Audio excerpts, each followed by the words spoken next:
নবী সাল্লাল্লাহু আলাইহি সাল্লামকে বলছে তিনি নাকি নূর। সুবহানাল্লাহ। সূরা কাহাফের সর্বশেষ আয়াত পড়ে দেখেন আল্লাহ তাআলা কি বলছেন, কুল ইন্নামা আনা বাশার। আল্লাহ বলছেন হে নবী আপনি বলুন, কুল ইন্নামা আনা বাশার মিসলুকুম, তোমাদের মতোই মানুষ, আমি তোমাদের মতোই মানুষ।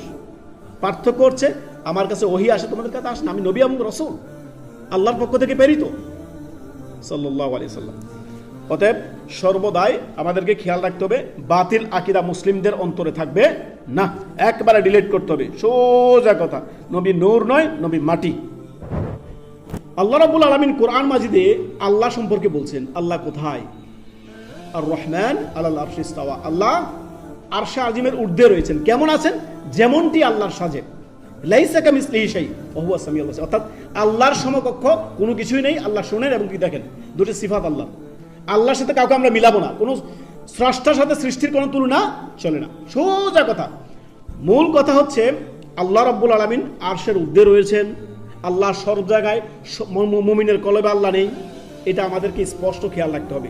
আমাদের দেশে, আমাদের আপনার দেশের মধ্যে প্রতিটা অধিকাংশ মানুষের আকীদা হচ্ছে আল্লাহ সর্বত্র বিরাজমান। এটা হিন্দুত্বের সর্বস্বরে বলে না, হিন্দুদের আকীদা এটা, আর মুসলমানের আকীদা না। মুসলমানের আকীদা হচ্ছে আর রহমান আল্লাহর আরশে ইস্তাওয়া, আল্লাহ আরশের ঊর্ধ্বে রয়েছেন। কিভাবে আছেন?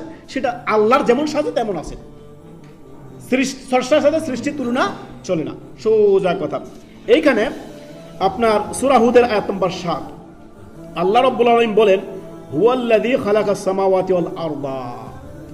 শুনেন, ভালো করে শুনিয়েন, তিনি আল্লাহ যিনি সৃষ্টি করেছেন কি? আসমান ও জমিন। সুবহানাল্লাহ। ফি সিত্তাতি আইয়াম, কয় দিনে? 6 দিনে সৃষ্টি করলেন। তারপরে কি? সুম্মাস্তাওয়া আলাল আরশ, অতঃপর তিনি আরশের ঊর্ধ্বে সমুন্নত হলেন। কেমন হলেন? যেমনটি আল্লাহর সাথে তেমন। আল্লাহর সাথে কাউকে আমরা তুলনা দেই না, কোনো সৃষ্টির সাথে স্রষ্টাকে কখনোই তুলনা দিই না। তার আল্লাহ যখন আল্লাহর আরশ পানির উপরে ছিল, আল্লাহর আরশ কোথায় ছিল? পানির উপরে ছিল। তো এখানে এই আয়াত কি বলল? আল্লাহ বলতেছেন হুয়াল্লাযী খালাকাস সামাওয়াতি ওয়াল আরদা ফি সিত্তাতি আইয়াম। রব্বুল আলামিন এই আসমান জমিন সৃষ্টি করলেন 6 দিনে সৃষ্টি করলেন। সুম্মাস্তাওয়া আলাল আরশ, অতঃপর তিনি আরশের ঊর্ধ্বে উঠলেন। কিভাবে উঠলেন? সেটা আল্লাহর শানে যেমন সাজে তেমন। একটু আগে বললাম লাইসা কামিসলিহি শাই, আল্লাহর সমকক্ষ কোনো কিছু নেই। ওয়া হুয়া সামিউল বাসীর, আল্লাহ শুনেন এবং দেখেন। সুবহানাল্লাহ। অতএব আল্লাহ সম্পর্কে বাতিল আকীদা দূর করতে হবে আমাদের অন্তর থেকে, যে আল্লাহ সর্বত্র বিরাজমান, সবকিছুতে বিরাজমান। এটা কুফরি আকীদা, হিন্দুদের আকীদা।